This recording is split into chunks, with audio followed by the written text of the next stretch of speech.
హైదరాబాద్లో software industry స్థాయిలో ఉందని కారణం అన్నట్లు ఎవరు ఇనిషియేట్ చేశారు? ఫస్ట్ టైం 1995లో హైదరాబాద్లో సాఫ్ట్వేర్ ఇండస్ట్రీ ఇనిషియేట్ చేయడం జరిగింది. అప్పుడు ముఖ్యమంత్రి నారా చంద్రబాబు నాయుడు.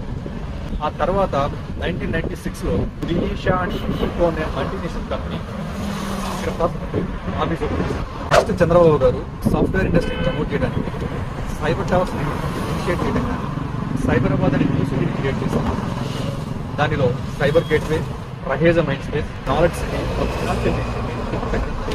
అదే టైంలో ఇంటర్నేషనల్ కంపెనీస్ అయిన మైక్రోసాఫ్ట్, డెలాయిట్ అండ్ స్కేర్ టెక్నాలజీ ఇక్కడ తీసుకురావడానికి ఆయన ఎంతో కష్టపడ్డారు. అండ్ విజన్ 2020 క్రియేట్ చేశారు. ఆ తర్వాత చంద్రబాబు గారికి చాలా కష్టంతో బిల్ గేట్స్ అపాయింట్మెంట్ దొరికితే తన ప్రజెంటేషన్ స్కిల్స్లో మెప్పించి మైక్రోసాఫ్ట్ హైదరాబాద్లో పెట్టించేలా చేశారు.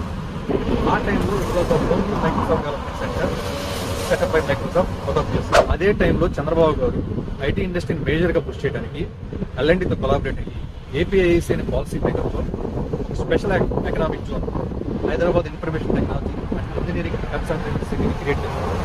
అదే ఇప్పుడు simply we call IT city. It started the era of software and IT in Hyderabad.